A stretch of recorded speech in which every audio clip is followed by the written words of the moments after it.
Okay, well, first workshop of the day. Thank you all for being here. There was already some very interesting insights that we got today. I'll do a quick 10, 15-minute intro, show some things about data visualization, and then we actually start drawing something. So very quick about me, it was already mentioned. I'm excited about data journalism, and even though we already learned that journalists are not always right today, maybe when they work with data, they are a bit more right. So I do, the data journalism field I think is very exciting because it has the journalistic perspective, but also the data analysis perspective, and also the technological challenges. So that's an interesting field where journalism is going in a very exciting direction. And I have worked at a newspaper a long time ago in Germany, and that's probably where that comes from. Since then, I have studied computer science in Germany and in Denmark, and then finally here at UBC in Vancouver.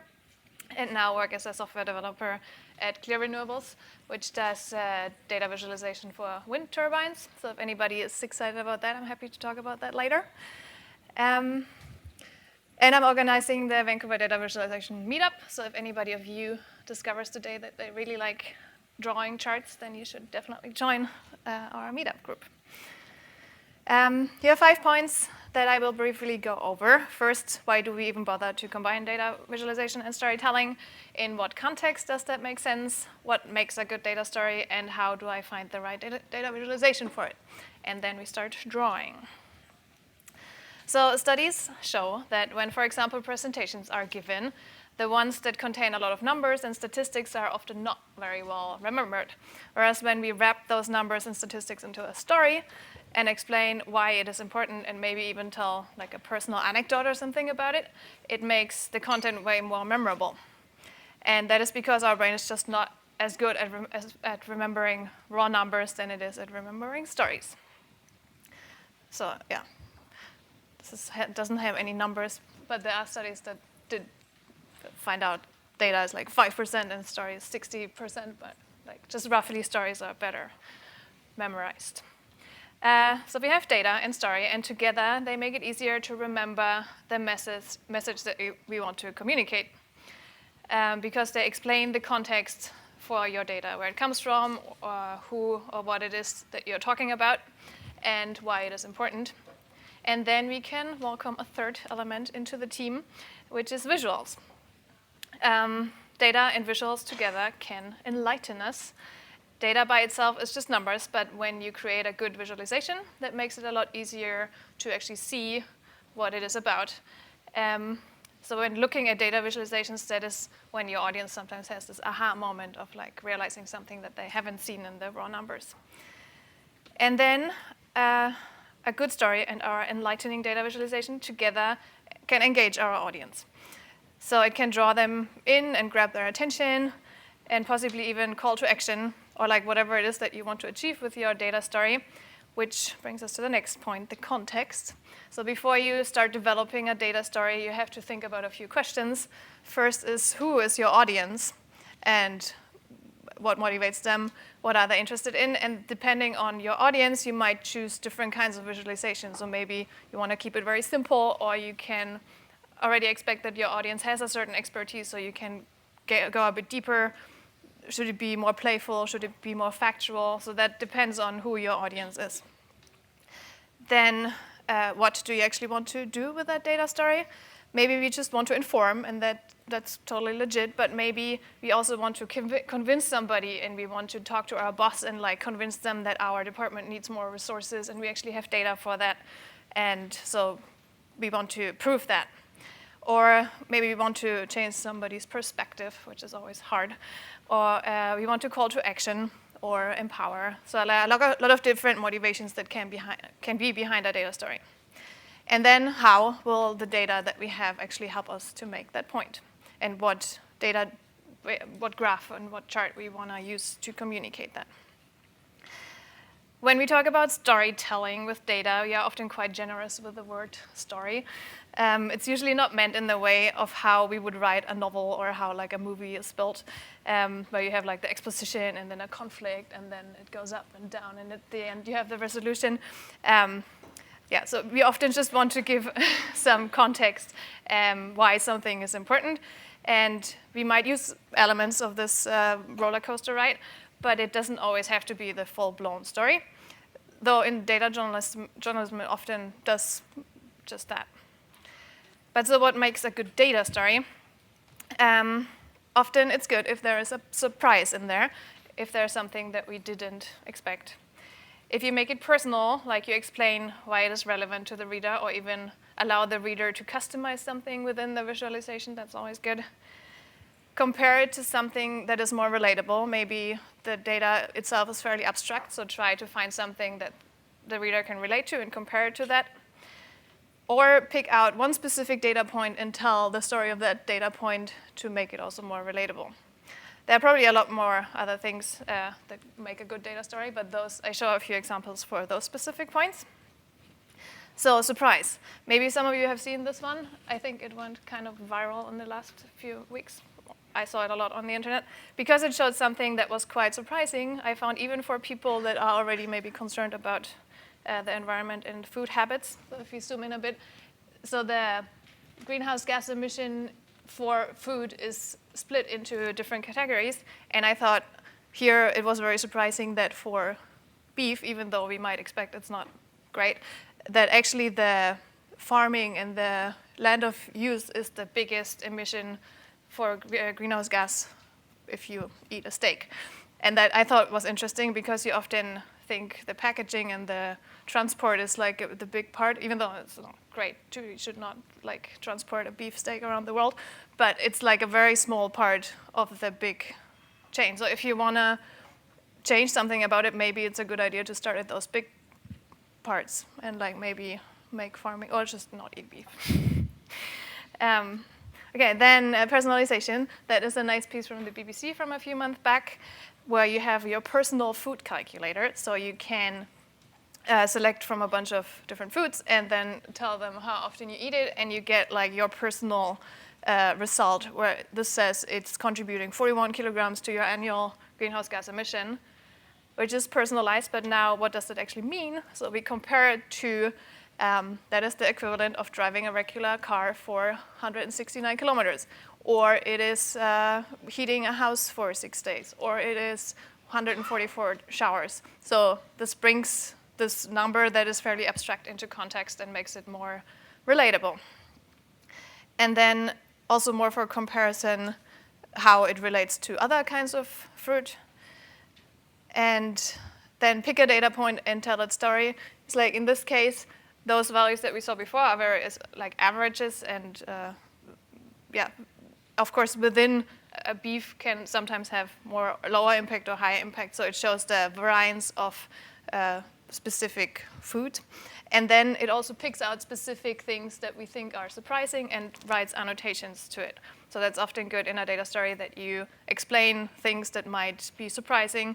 And if you have the reason for why that is, then just annotate it and put it there so that your reader doesn't have to come up with everything themselves. Okay, and then the data visualization part. Let's look at how we can find the visual representation. And the topic is like a whole science by itself, so I will not do it justice by just talking about it for 3 minutes now.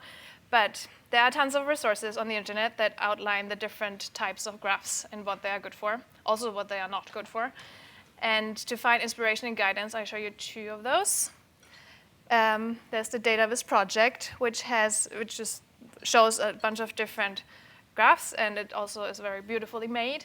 And when you click on one of those, you also get a bunch of examples. So here, if you want to look at the radial histogram, you get a bunch of examples from all over the internet where that particular chart type was used, and it describes what it is good for.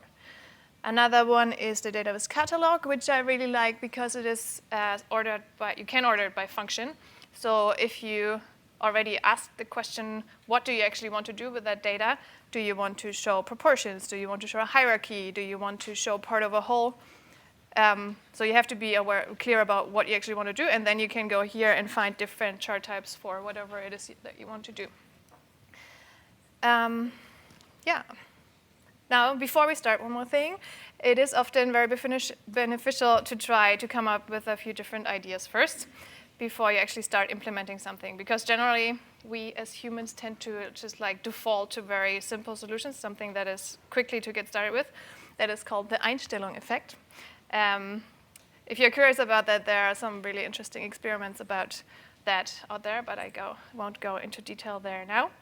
But so it means that generally, if we have a problem, we tend to solve it with something that we are already familiar with, and that's, I mean, legit. But sometimes it pays off to maybe try a few different ideas to broaden our horizons, and then maybe it turns out that like the sixth idea is the one that actually really solves our problem and is way better than the one that we thought about before. Or sometimes it turns out that maybe the first idea was the best one, but we only know that when we have experimented with a few other ideas. This is from a seminar from Santiago Ortiz, a database designer, who tried to find as many ways as possible to visualize those two numbers. And those two numbers are completely out of context, but just to give you an idea. So maybe you see those two numbers, and your first idea would be building a bar chart. And that represents those two numbers. But maybe it would make sense to draw it differently, like draw a lot of little squares that represent the numbers. Or if it is about people, maybe it makes sense to draw little people. Or if it is, you can make big squares for the tens and small squares for the singles, line charts, half circles, weird shapes, mountains, cylinders, and 3D elements. Or you can also use saturation for a different saturation to represent different numbers. Color, you can always play with color. Or even go wild and do like some mathematical function where the cosine represents the number. So now we get to it. I'll show you two data sets. Then your exercise is to think about who would be your target audience and what do you want to achieve. And then you draw at least 3 ideas, maybe more if you can come up with. And so that is maybe 10 minutes, and then we go into groups and refine that. And if you want, I'll go around while you do that and see if any of you wants to present them at the end. So I show you 2 data sets. If you have any one yourself you want to play with, go for it. But those are like, one thing. It is with pen and paper, because a lot of all the tooling is like a huge topic by itself. So what tool to use for what data visualization, that would be a whole new session. So that's why we do pen and paper. And if you are like, no, but I can't draw, that's not an excuse, because it's often not about the idea, right? It's about the idea, not about the drawing skills. So not being able to draw well is not an excuse. Okay, so one of the data sets is this. It's from Project Drawdown. You all have papers on the table, which contains that. You have to share them because we didn't want to waste too much paper. So the first one is a solutions data set from the Project Drawdown, which is a project that tries to find the most substantive solutions to stop global warming. And this is done by a research organization that works together with nonprofits, philanthropists, scientists, and a bunch of other people. And they analyze and identify the most viable global climate solutions. Each solution of those reduces greenhouse gases by either avoiding emission or by isolating carbon dioxide that is already in the atmosphere. So also, I think if you have your laptops with you, you can also just look up the website. You have the full table. So here you could either just look at the different sectors and group them, or try to find one data outlier that surprises you. Look at the data set and maybe there's something that you think is very interesting, and then you take that and build a chart from it. And the second one is way smaller. That is data collected by Discourse Media, who did a great project a few years ago where they compared different ways of commuting. So we compare bus, bike, car, and foot commuting, and how much that costs the individual as well as the society. Which is, so the cost to society for driving, for example, takes into account the cost associated with climate change effects resulting from CO2 emission, street maintenance, cost of accidents, all that. The whole methodology is also online if you want to find out more, but it's pretty interesting. And of course, that is super rough values, but they did some thinking, and that's what they came up with. The negative values mean that there is actually a net benefit to the society through extended life benefits that cycling or walking brings, and like healthcare savings. Yeah. So those two, I put them up here. You also have them on the table.